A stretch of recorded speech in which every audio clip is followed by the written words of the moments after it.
राजन, ये इंसान है। राजन की आंखें फट गईं। दोनों ने बिना एक दूसरे की तरफ देखे जैसे तैसे उस लाश पर वापस मिट्टी डालनी शुरू कर दी। राजन को बार बार लग रहा था जैसे उसके पीछे किसी के कदम चल रहे हों।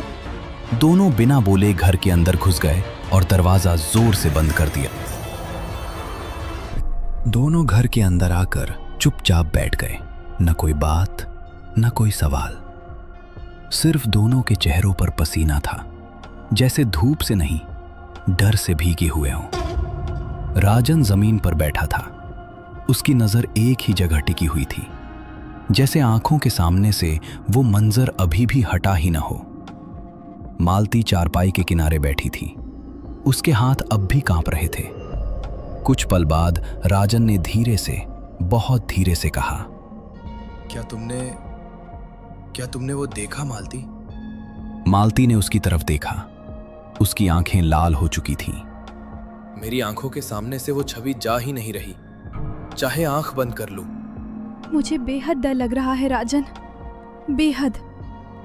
आखिर तुम्हें कैसे पता नहीं चला कि हमारे खेत में ये सब छुपा हुआ था? मैंने कभी जमीन को इतना खोदा ही नहीं था मालती, कभी जरूरत ही नहीं पड़ी। मुझे लगता है हमें पुलिस को बुलाना चाहिए। मालती ने कोई जवाब नहीं दिया।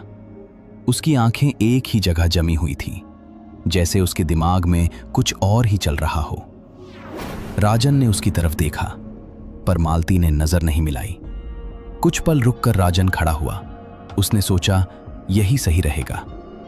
वो धीरे धीरे दरवाजे की तरफ बढ़ने लगा, और जैसे ही उसने दरवाजे का हैंडल पकड़ा, पीछे से आवाज आई, राजन। राजन रुक गया। उसने पलटकर मालती की तरफ देखा। उसे समझ नहीं आया कि अचानक मालती को क्या हो गया था।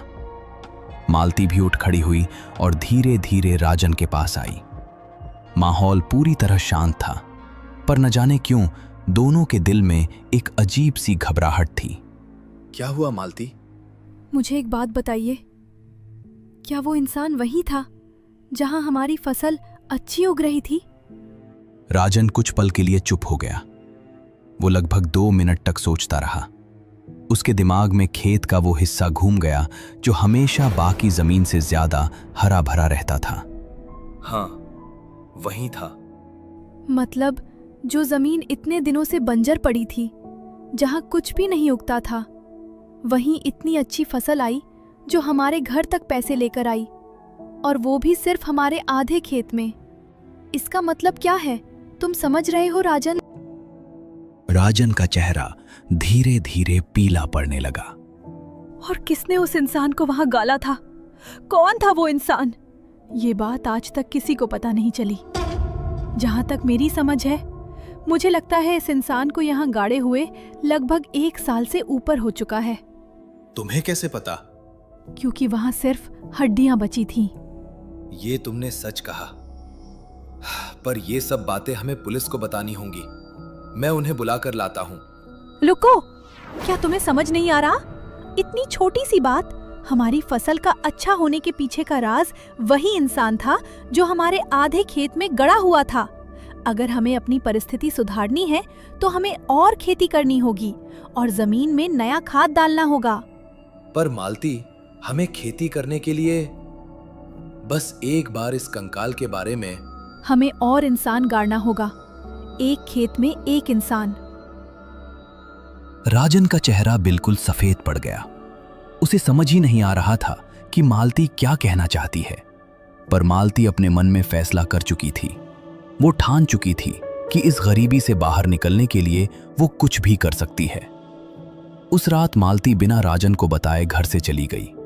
राजन घर के अंदर अकेला बैठा हुआ था और बार बार यही सोच रहा था कि आखिर मालती गई तो गई कहां। घर की दीवार पर लटकी घड़ी की टिक टिक आवाज राजन के दिमाग को और भारी कर रही थी। राजन ने बाहर झांक कर देखा, पर गली पूरी तरह सुनसान थी। वो वापस अंदर आकर बैठ गया और मालती का इंतजार करने लगा। इंतजार करते करते रात के 12 बज गए। तभी अचानक दरवाजे पर जोर से दस्तक हुई। राजन का दिल जोर से धड़क उठा। उसके हाथ कांपने लगे और गला सूख गया। राजन ने धीरे धीरे कदम बढ़ाकर दरवाजे का कुंडा खोला। जैसे ही दरवाजा खुला, राजन के सामने मालती खड़ी थी। मालती पसीने से पूरी तरह भीगी हुई थी। उसके बाल बिखरे हुए थे और आंखों में अजीब सी चमक थी। उसके हाथ में एक कुदाल थी। ये लो और जल्दी चलो, मैंने सब इंतजाम कर लिया है। राजन कुछ समझ नहीं पाया। उसने मालती के चेहरे को देखा और उसकी हालत देखकर कुछ पूछने की हिम्मत भी नहीं हुई। राजन चुपचाप कुदाल पकड़ लेता है। मालती बिना कुछ बोले पलटकर चल पड़ती है। राजन भी उसके पीछे पीछे चल देता है। दोनों अंधेरे में सबकी नजरों से बचते हुए छुपते छुपाते खेत की तरफ बढ़ने लगते हैं। रात की हवा ठंडी थी और आसपास सिर्फ झींगुरों की आवाज सुनाई दे रही थी। खेत के पास पहुंचकर मालती अचानक रुक जाती है। उसके सामने से एक बूढ़ी औरत धीरे धीरे चलती हुई गुजर रही होती है। राजन, उधर देखो। मालती अपनी उंगली से अंधेरे में चल रही उस बूढ़ी औरत की तरफ धीरे से इशारा करती है। राजन का दिल जोर से धड़क उठता है। मालती, नहीं, ये गलत है। अब पीछे हटने का वक्त नहीं है। मेरा मन कह रहा है रुक जाओ। अगर आज रुके तो कल भूखे रहोगे, उसे अंदाजा भी नहीं है। जैसे पहले वालों को नहीं था। मैं ये नहीं कर पाऊंगा। तुम कर चुके हो। भगवान, मुझे माफ करना। राजन बिना कोई आवाज किए हल्के कदमों से उस बूढ़ी औरत के पीछे चलने लगता है। औरत को बिल्कुल अंदाजा नहीं होता कि उसके पीछे क्या आ रहा है। एक पल के लिए राजन रुकता है। उसके हाथ और जोर से कांपने लगते हैं। फिर अचानक एक झटके के साथ राजन कुदाल उठाता है। एक तेज वार होता है और सब कुछ खामोश हो जाता है। ये उन दोनों का पहला शिकार था। उसी रात राजन और मालती उस बुढ़िया को अपने खेत की उसी जगह ले जाते हैं। वही जगह जहां जमीन हमेशा गीली रहती थी। राजन चुपचाप मिट्टी खोदता रहता है। मालती बिना कुछ बोले आसपास नजर रखते हुए खड़ी रहती है। कुछ ही देर में सब कुछ फिर से मिट्टी के नीचे छुप जाता है। जमीन को ऊपर से ऐसे बराबर कर दिया जाता है जैसे वहां कभी कुछ हुआ ही ना हो। राजन एक पल के लिए उस जगह को देखता है। उसकी आंखों में डर भी होता है और खालीपन भी। फिर दोनों बिना पीछे देखे खेत से निकल जाते हैं। घर के अंदर बिल्कुल वैसी ही शांति होती है जैसी रोज होती थी। उसके बाद जैसे सब कुछ बदलने लगा। उस साल राजन ने जो खेती की उसमें उसे पहली बार बड़ा फायदा हुआ। फसल घनी थी, अनाज भरा हुआ था और बाजार में उसकी पूरी कीमत मिल रही थी। राजन की परिस्थिति धीरे धीरे सुधर रही थी। घर में पहली बार पैसों की कमी महसूस नहीं हो रही थी। मालती भी पहले से ज्यादा खुश रहने लगी थी। उसके चेहरे पर हमेशा एक अजीब सी संतुष्टि रहती थी। पर कहते हैं ना, जब दौलत आती है तो सिर्फ सुख ही नहीं लाती, वो अपने साथ कुछ और भी लेकर आती है। और राजन की ये कमाई किसी मेहनत से नहीं बल्कि किसी के खून से हो रही थी। एक शाम राजन फसल बेचकर घर लौटा। वो थका हुआ था पर मन से खुश था। राजन मालती के सामने बैठकर दिन भर की बातें कर रहा था। मालती उसे ध्यान से सुन रही थी और बीच बीच में मुस्कुरा रही थी। तभी अचानक राजन की नजर मालती के पीछे गई। उसका दिल जोर से धड़क उठा। मालती के बिल्कुल पीछे वही बूढ़ी औरत खड़ी थी। उसके कपड़े मिट्टी से सने हुए थे। वो अजीब तरीके से मुस्कुरा रही थी। राजन का पूरा शरीर पसीने से भीग गया। उसकी सांस तेज हो गई। उसके हाथ कांपने लगे। तुम सुन रहे हो ना मैं क्या बोल रही हूँ? राजन ने झटके से अपनी नजर हटाई। उसने दोबारा मालती के पीछे देखा। वहां कोई नहीं था। जैसे कुछ पल पहले जो उसने देखा सिर्फ एक वहम हो। राजन ने आंखें जोर से बंद की और फिर खोली। सब कुछ सामान्य लग रहा था पर उसका दिल ये मानने को तैयार नहीं था। उस रात के बाद राजन के साथ कुछ अजीब होने लगा। उसे अक्सर घर के कोने में कोई खड़ा हुआ दिखने लगता।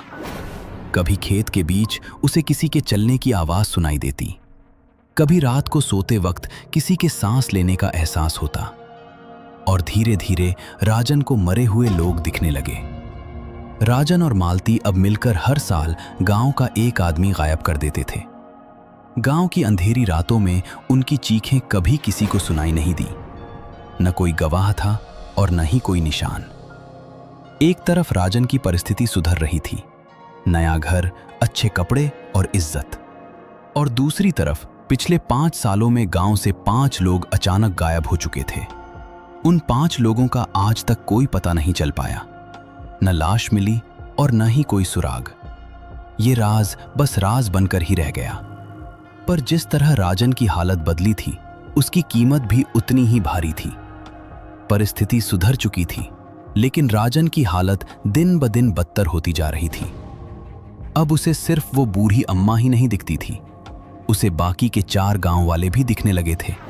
वही हालत, सड़े हुए शरीर, मिट्टी और खून से सने हुए चेहरे।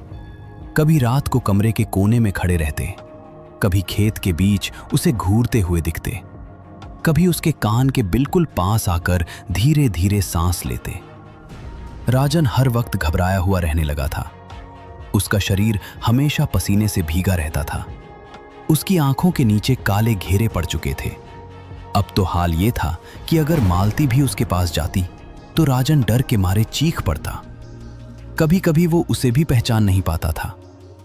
एक रात मालती ने हिम्मत करके राजन के पास बैठकर पूछा, आखिर क्या हो गया है तुम्हें?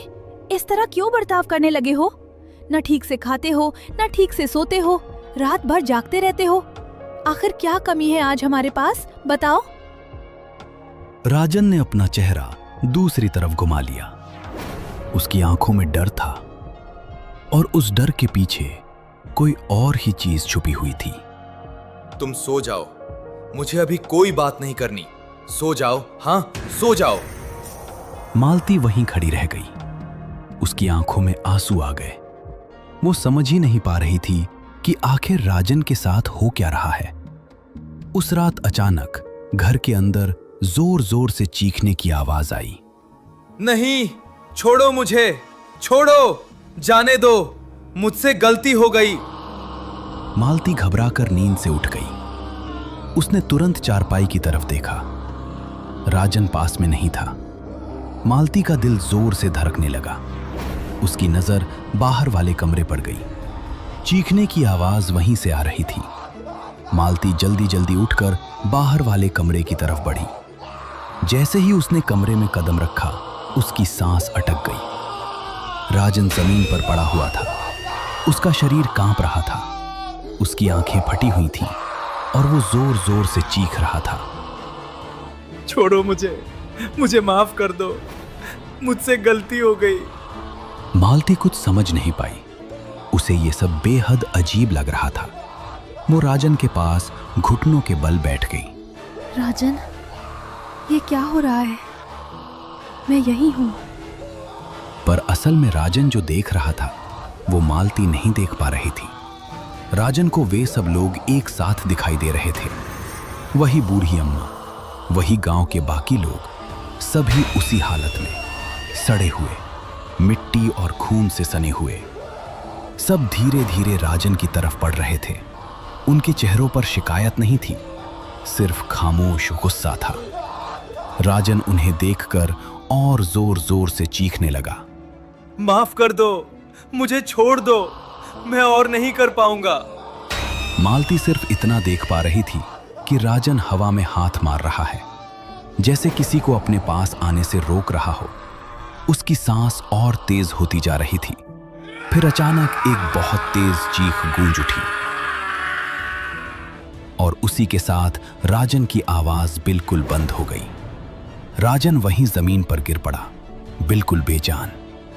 मालती कुछ पल तक हिल भी नहीं पाई। फिर वो राजन के पास बैठकर जोर जोर से रोने लगी। राजन की मौत की खबर कभी किसी को नहीं हुई। न गांव वालों ने पुलिस बुलाई, न किसी ने लाश देखी, न ही किसी ने सवाल पूछा, जैसे राजन था ही नहीं। सिर्फ एक दिन वो अचानक गांव से गायब हो गया। मालती आज भी उसी गांव में अकेली रहती है।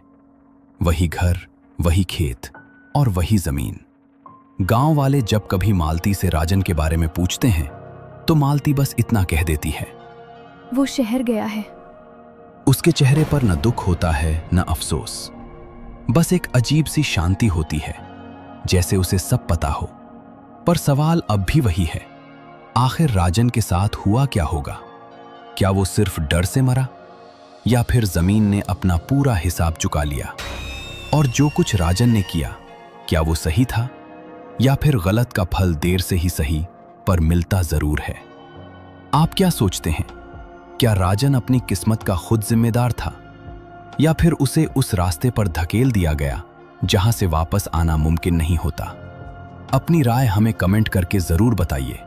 और अगर ऐसी ही अंधेरी, सच के करीब कहानियां आपको पसंद आती हैं तो चैनल को सब्सक्राइब करना मत भूलिए, क्योंकि कुछ कहानियां सिर्फ सुनाई नहीं जाती,